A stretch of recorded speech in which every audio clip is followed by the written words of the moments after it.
So, good evening. Now is the time and place for a meeting of the Beaverton Planning Commission.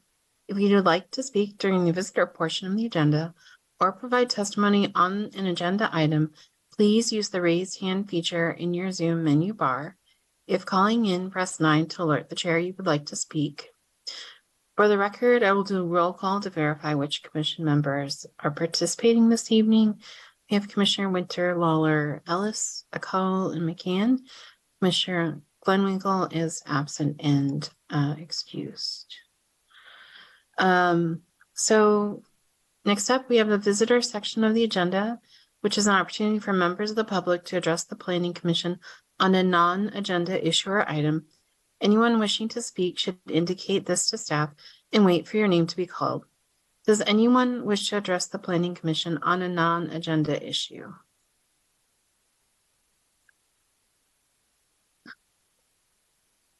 Okay, let the record show no response.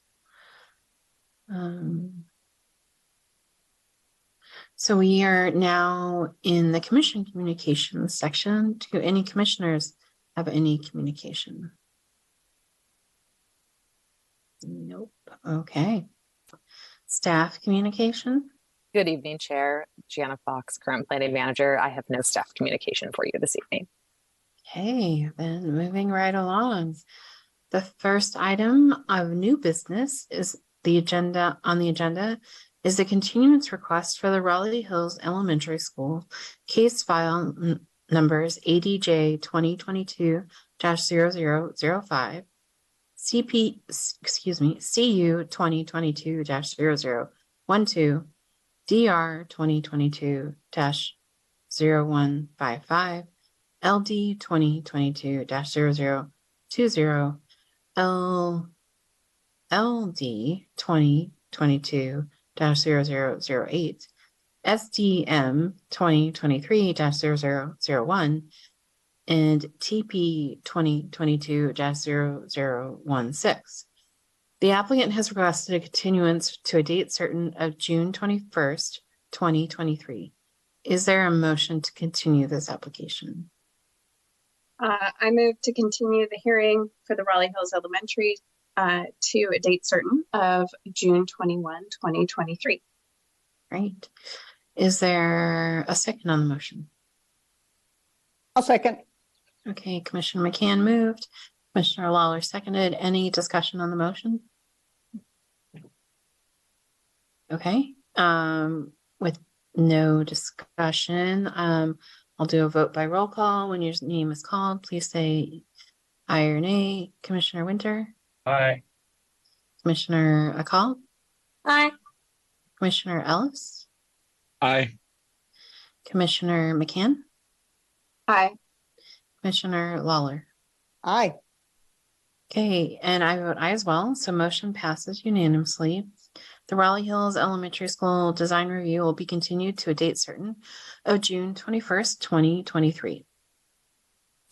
So the second item under new business is the application for the Comcast Beaverton generator case file number CU 2022-0011 and DR 2022-0135. The applicant has the burden of providing that the applications are consistent with the Beaverton Development Code, Comprehensive Plan, and any applicable Beaverton Code revisions. The criteria must be addressed in an appeal to the director's decision.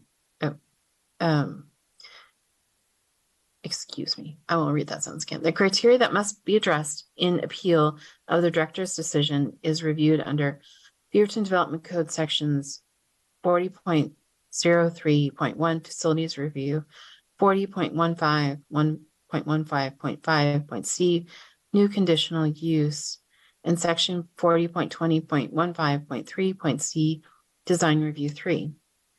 Testimonies, arguments, and evidence must be directed towards these approval criteria and other criteria in the comprehensive plan or development code that the speaker believes to apply to this application. Failure to raise an issue accompanied by statements or evidence sufficient to allow the Planning Commission or other interested parties an opportunity to respond to the issue may preclude an appeal to the Land Use Board of Appeals based on that issue. Anyone who submits written comments or gives oral testimony has standing to appeal this decision.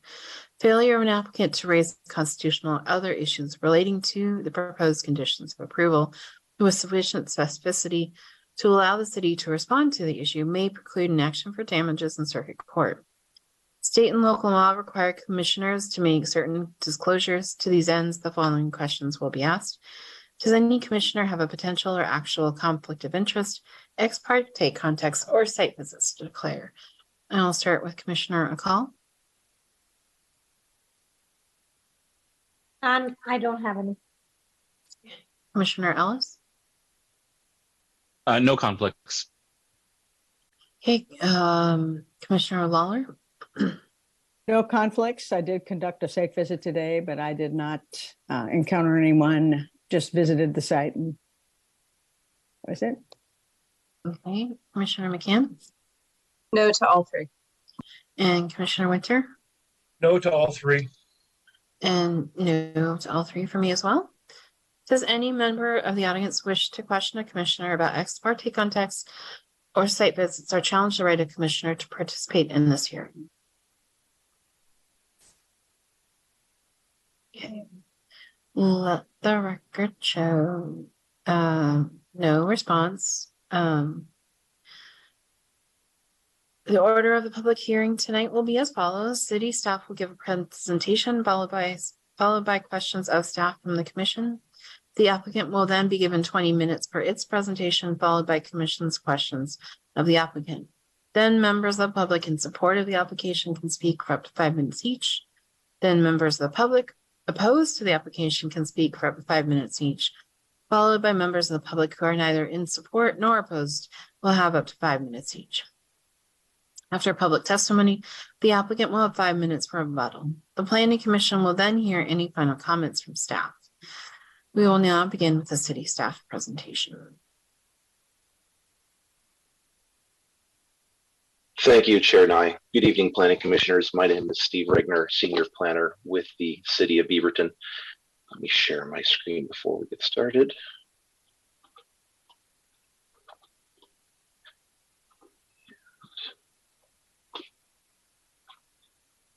Of course, this bar makes it tricky. Sorry. I love how this share screen is completely blocked here. Sorry about this. Just 1 second.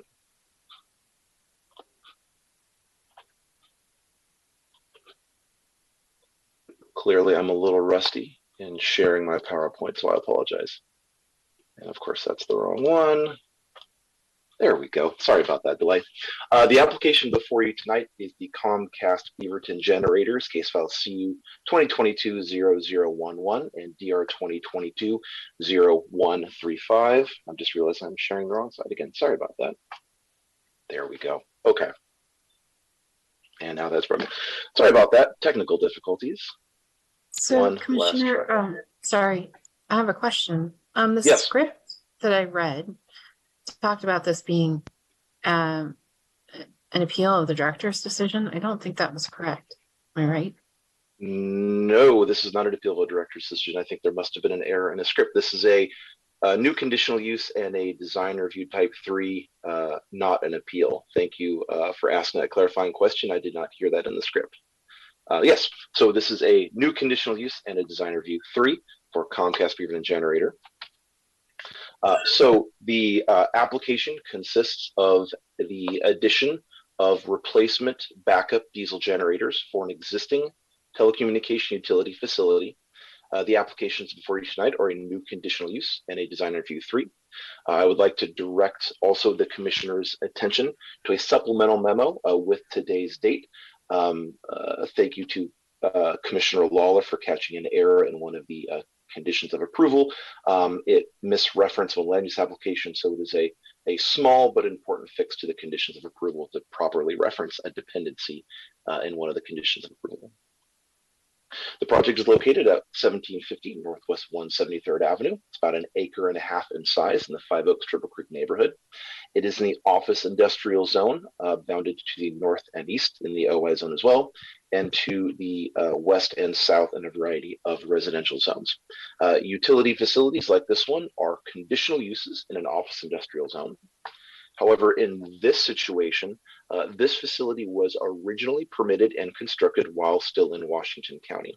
It was annexed into the city in 2001, and since then has been operating as permitted, and therefore has been operating essentially legally without a conditional use for that amount of time.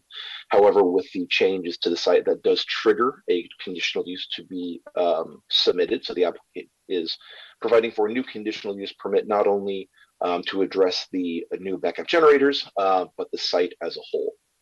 So the generators are going in to essentially replace existing generators that are reaching their end of life cycle. The staff report identifies compliance with a variety of comprehensive plan goals, as well as an analysis of impacts to the neighborhood.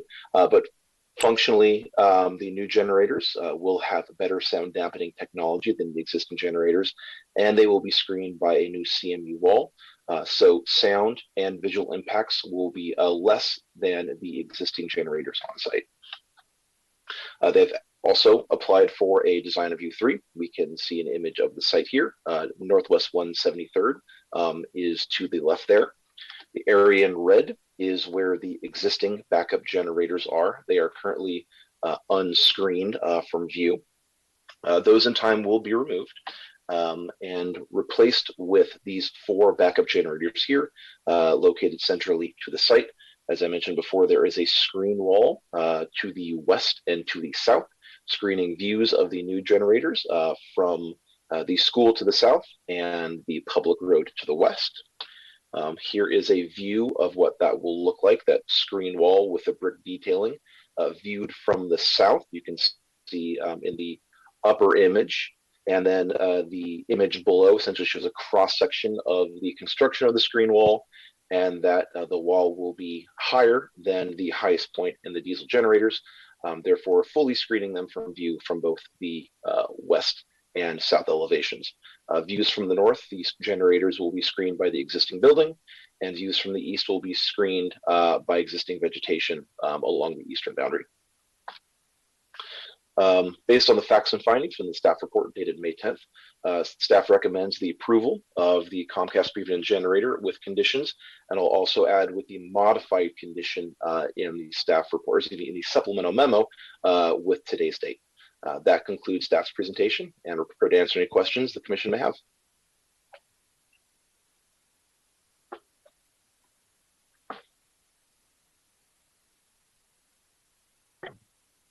Sorry, I could not unmute myself there. Does anyone have questions of staff? Commissioner Winter.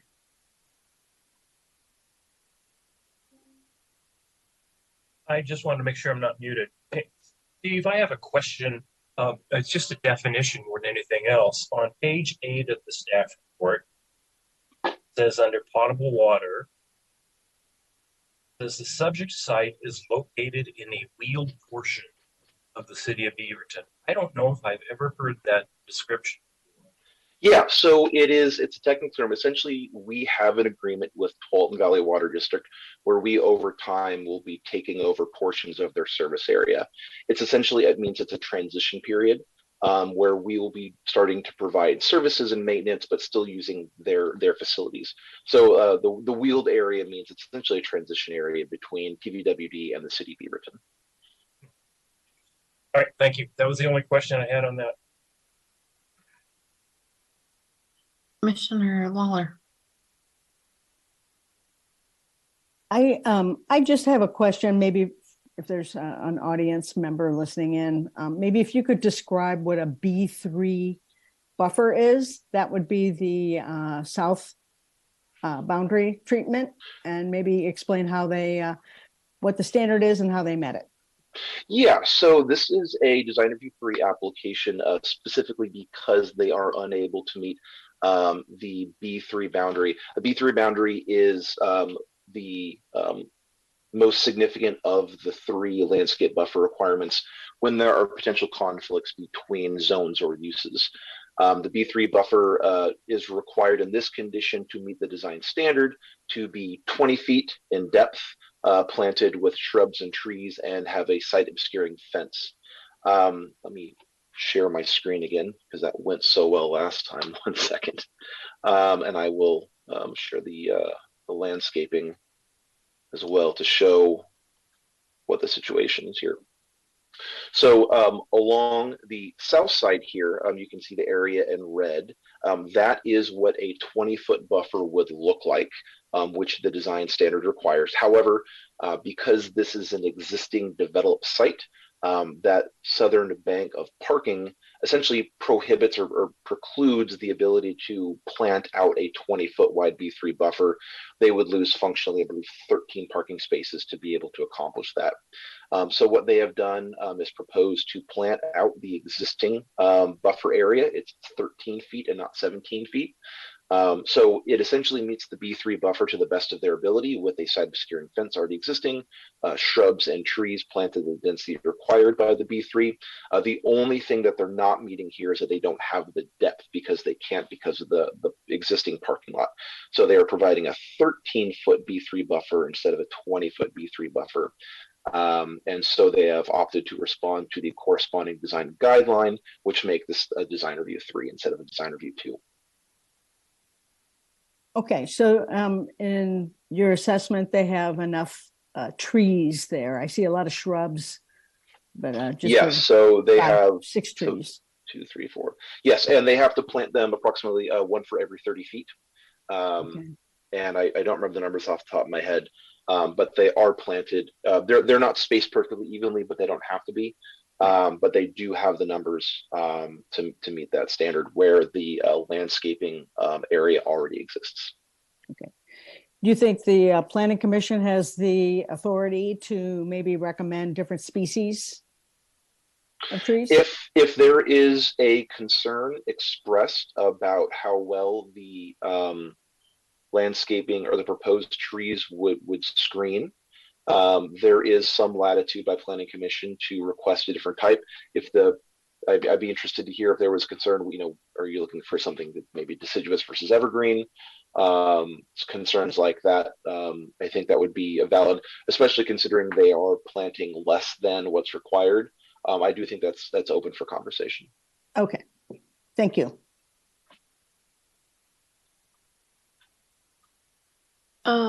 Any other questions from commissioners? Commissioner Ellis? Yeah, maybe a simple question. I didn't see, and I might have missed in the staff report, sorry, any material related to the new generators and how they're being fueled and whether or not that change in fueling has any utility work involved or anything else that we should be aware of, or is it all just existing utility lines, existing plumbing for however they're fueling it? That's a great question. I don't think the applicant's materials spoke to that. I think my presumption was the diesel fuel was being trucked in, but let's have the applicant confirm that for us. Okay. But I would presume based on this that whatever they're doing now, they will continue to do, but I think it'd be good to have the applicant confirm that fact. Cool, thank you. Okay. Other questions of commissioners? So I have a question. You mentioned that the existing generators would be going away, which leaves no real sound buffer to the east side of the new generators. And I'm wondering if there's any discussion about that and how the sound might trespass over to this school site without an eastern buffer. So there was a sound study provided, and the proposed wall does fully screen the generators to the south in the direction of the school. So I think that the expectation, and based on the sound study, that would be the most effective screening element to both help with visual screening and the noise screening to the south would be that wall and not necessarily the generators to the east.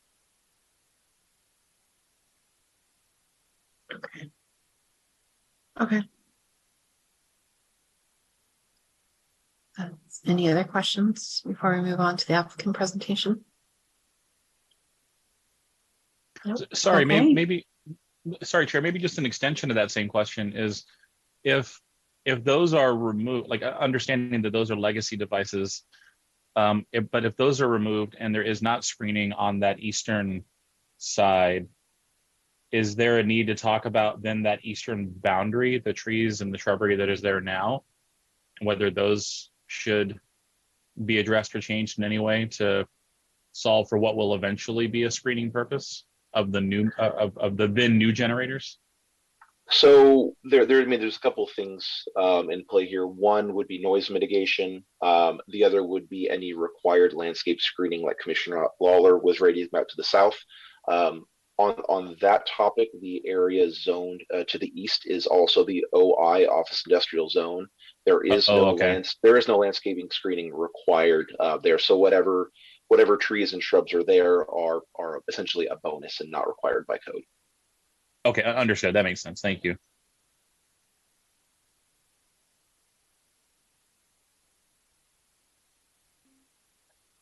Sorry, having a hard time with my mouse. Okay, with that, we can move on to the applicant presentation.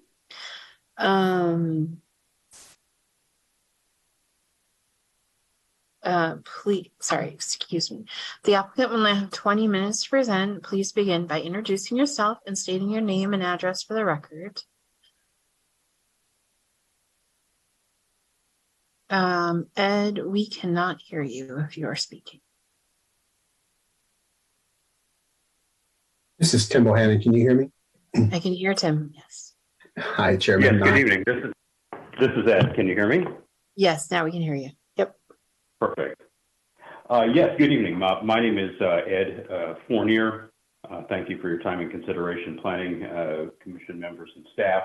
I am the permitting consultant for Comcast via Links Consulting. My office address is 17311 135th Avenue Northeast in Woodinville, Washington, 98072. I will be speaking a bit later in the presentation, but as you heard the voice just a moment ago of Tim from Comcast, he'll initially begin our presentation discussing the importance of the existing Comcast facility and the need for the new generator units to be put in place. I'll now work to share my screen. Hopefully I'm successful in doing so.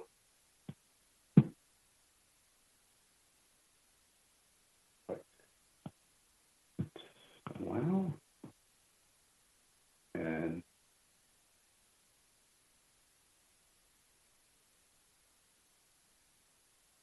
And hopefully you see my initial slide right now stating Comcast. Yep. Perfect. Tim, if you could please begin. Good evening, Chairman Nye, commissioners and staff. My name is Tim Bohannon. I'm the Senior Manager for Critical Infrastructure for Comcast in the Pacific Northwest. My office address is 11308 Southwest 68th Parkway, Tigard, Oregon. The Beaverton Head End falls under my responsibility. This is one of our largest sites in the Pacific Northwest. It houses over 500,000 connections for residential video, internet, cell tower, backhaul, our Comcast network, which is massive throughout the area. The communities that we service are all the way out Clackamas, Oregon City, Westland, Wilsonville, Lake Oswego, Tualatin, Tigard, Beaverton, all the way out to Banks, Gaston, Hillsborough. It's quite extensive. We also provide service for 911 dispatch for Washington County, as well as connections for many of our police and fire stations. This site, we had a catastrophic failure on one of our generators in May of 2021. One of the engines got destroyed. And so we've been in a HAZCON state since 2021. Our main issue, it's hard to find, these are 1.25 megawatt generators. It's hard to find that size generator to come in and back up. If the other one fails, we're going to be in a bad place. A lot has happened with natural disasters throughout the country. Comcast communities have been impacted by that, and we're proud to say that we've kept our network up, provided services for many of the first responders to get out and make connections. And we are trying to look at the same architectures for Beaverton in case we ever go through something that, and we can provide that for our communities. Part of that is going away from those dual generator setups and going to a parallel gen set, which is what we're doing now. There are 3 and potentially 4 slots for smaller generators that can provide the amount of power that we need. We found out with a lot of the heat dome that we saw here that it doesn't take very long without commercial power for sites to overheat. We can power our IT equipment, but it's the HVAC units that are critical to making sure that the facilities still work. And those require either commercial power or generator backup. That's where these generators come in and provide that reliability to the communities. We're here. We've hired Intersys and Lynx to help us walk through this process and be a good neighbor to our communities and put in what's needed. We're here to do whatever is necessary and walk through the path as needed. Thank you. Thank you, Tim. I will move on to some of the other points. Some of this is duplicative to the staff report. As such, I may move a little quickly through items that have already been shared with commission members. Again, as Tim mentioned, moving from 2 generator units to 4, the service cycles, also the new units, and you'll see we have photo simulations and whatnot that will assist, have full emission systems and muffler systems.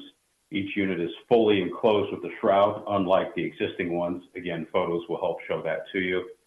Full screening from the road and school as is required by code for the new mechanical systems, and also the landscape embellishments, which have been previously discussed. An air photo of the facility, again, as you saw before from the staff report, the area for the new or replacement units, and the 2 very large existing units that are in place at this time. This is a photo of the 2 units looking to the west. You can see these are massive structures. The equipment is actually enclosed inside a shroud. These are maintenance access doors, and you can see the external exhaust or manifold system up on top of the unit. This structure here is actually an above ground diesel tank. It's currently filled from trucks. It will be the same fueling for the new units. The difference with the new units is that they will have called belly tanks. It's more of a modern infrastructure where the generator unit will literally sit on top of a above ground tank for each one of the units. Again, you'll see more of that in the drawings. The same units, this is looking now to the east. You'll see the large existing gravel and some concrete area for the new units, and also the screen wall, which will proceed from the west and the south. And again, the 2 existing units that are in place. You can see in the background, it's a commercial office space, low rise that's currently in place. And again, as mentioned by staff, the same zone. An overall site plan of the existing conditions, the parking lot, and again, encircled here with the dash is the existing area for the 2 existing generator units, as well as the proposed area. The same again with the proposed new units in place adjacent to the existing 2 generator units, a screen wall along the south and also along the west, and then just dimensions of setbacks are shown in this plan. This slide is now a zoom in of that exact same area. Again, the 2 large generators here, this area, this basically unused now and gravel with some concrete. And now this slide, sorry for the web delay. There it is. with the 4 new units in place, and again, the screen wall to the west and the south. These units are quite large. You'll see in a profile drawing, this is the unit actually in the middle, sits on top of a belly tank, so basically a fuel tank. In gray on either side, these are catwalks. There's actually stairs that go up and then a catwalk to access the unit that is actually elevated up off of the ground. Again, a profile drawing as you saw previously with the proposed screen wall taller than the generator units. Basically, this bottom third is a tank. The upper 2/3 is the actual generator unit itself and closed down emissions and whatnot. And you can see they're completely enclosed in a shroud. There's no external muffler or anything up on top of the unit itself. This is a landscape plan as well that staff showed with the proposed embellishment of the 2 level along the roadway and the 3 along the southern side. Also proposing some other replacements of plants that have died out since the initial development happened over 2 decades ago. A photo is worth 1,000 words, as they say. I have 2 simulations that have been done. This one is taken from the roadway out to the west by the access gate. This is the before photo, and I think I can zoom in here without causing any computer issues. You can see the 2 existing units in the background and the empty gravel area in the foreground. And then again, a simulation. Again, zooming in here a little bit. Oops, went to the next slide. My apologies. There it is. You can see now the screen wall in the foreground with a similar masonry design, even a similar metal top cap to really blend in with the existing building. I would think any passerby would simply think that there's been a bit of an extension or add-on to the existing building that's on site. One last slide. This is taken from the south, the junior high school here. Looking out to the north, you can see the existing landscaping and the site obscuring fence that's in the way. There's actually a temporary unit that's currently in place. That's what you see here that will be removed. There's also some storage items out in the parking lot. But again, in this simulation, you can see the new screen wall that we placed here, and again, fully screening the generator units.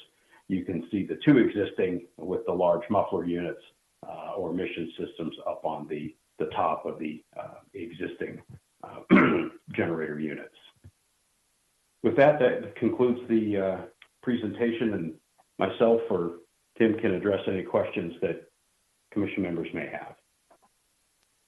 Great, thank you very much. Do any commissioners have questions for the applicant? Commissioner Ellis. Yeah, hey team, thanks for those simulation drawings that they actually make it a lot clearer. So I appreciate that. Just a noise clarity question. The staff report obviously mentions that the new models are proposed to be more advanced and quieter than the old ones, which is good. But with the new technology and running a parallel set like that, outside of emergency situations, would you plan to run them any more often than the current ones are run? No, every week they just get exercise. So that would be the same thing, just weekly exercises. Nothing, we wouldn't be running it any more often than emergency situations and the weekly exercises. And that's what we do with the current. Okay, great. And do the new units require, to your knowledge, any outsized additional maintenance needs that would require outsized vehicles or other accesses coming off of that public road that would be new for you guys? No, they're actually smaller generators, which is nice. They're 600 kW gensets instead of the 1.25. So everything's actually smaller and more condensed than the current versions. Cool. Okay, thank you.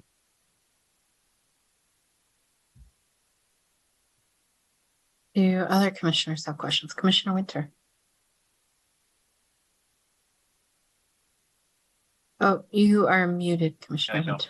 There we go. This isn't really a decision criteria, but you made several references to the size of the tanks underneath these generators, and I'm not, baffles me. Are you keeping the old diesel tank as well? Because it says that every one of these smaller generators, it looks like it's like a 2.3-digit carry-on number gallon tank. So I'm just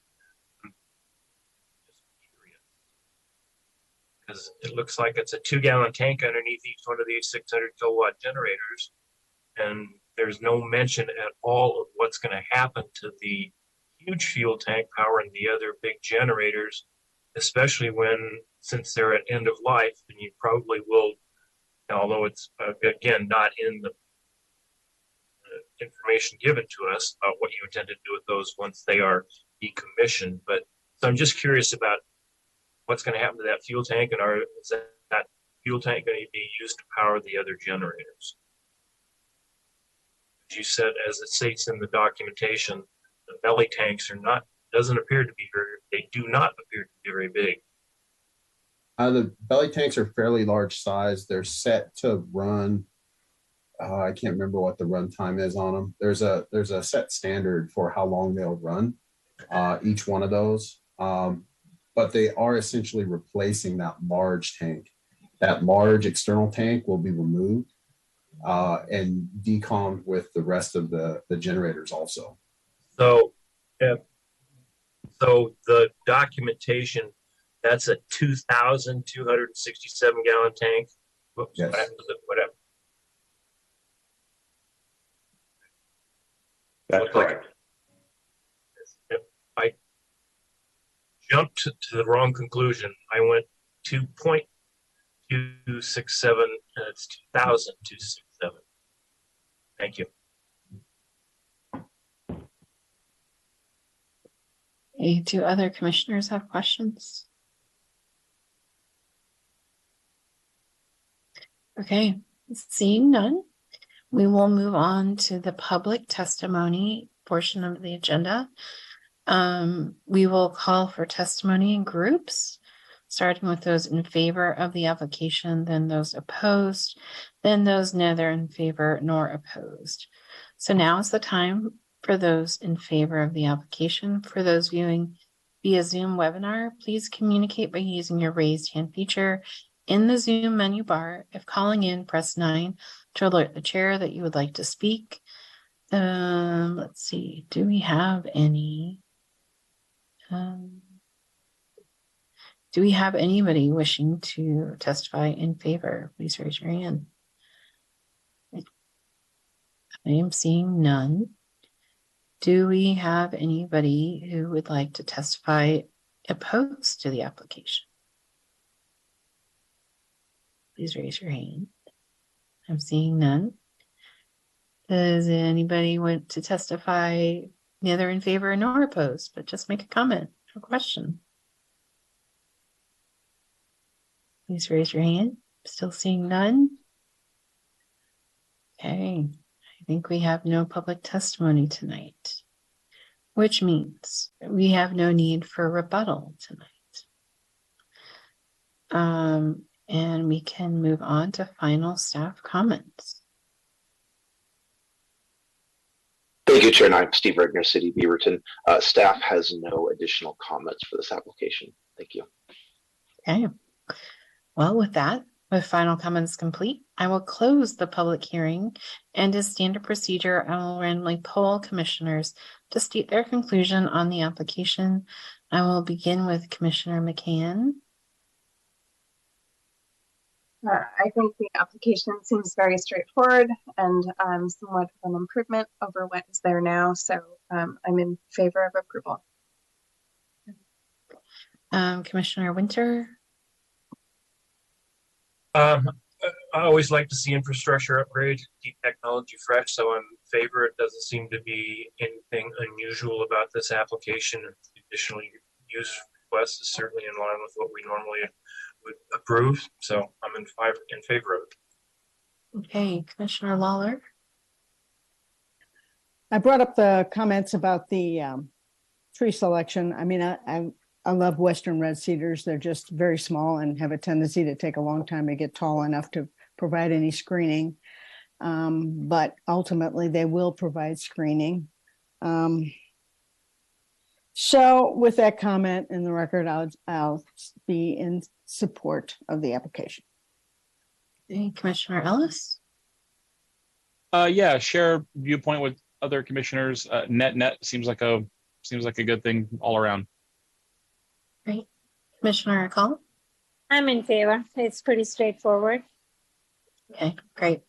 And I'm in favor as well. So is there a motion to approve, deny, or continue? I move to approve CU 2022-0011 and DR 2022-0135, the Comcast Beaverton generator, subject to the conditions and approval in the staff report and supplemental memo, and direct staff to prepare a final decision in order based on the findings in the staff report and the entire record. Okay. Is there a second on the motion? I can second that. Hey, thank you. Commissioner McCann moved and Commissioner Call seconded. Is there any discussion on the motion? Okay, seeing none, I will take a vote by roll call, starting with Commissioner Akal. Okay, Commissioner Ellis, Aye. Commissioner Lawler, Aye. Commissioner McCann, Aye. Commissioner Winter. See, he said aye, saw that. And I voted aye as well. So motion passes unanimously. The Planning Commission's decision will be memorialized in land use orders that will be provided to all parties that provided oral and written testimony. If you would like to appeal the decision, you must appeal in accordance with the applicable provisions of the Beaverton Development Code and the rules of the Land Use Board of Appeals. So we have one last item on the agenda, which is the meeting minutes for the February 8th, 2023 and December 14th, 2022 Planning Commission meetings. Is there a motion? I move to approve the meeting minutes from the meeting dated February 8, 2023 and December 14, 2022. Great. Is there a second on the motion? I'll second the motion. Thank you, Commissioner Ellis. Any discussion? Okay, I'll do a quick vote by roll call. Commissioner McCann, Aye. Commissioner Winter, Aye. Commissioner Lawler, Aye. Commissioner Ellis, Aye. Commissioner Call, Aye. and I vote aye as well. So motion passes unanimously. We are now adjourned at 7:14 p.m. Have a good evening, everyone.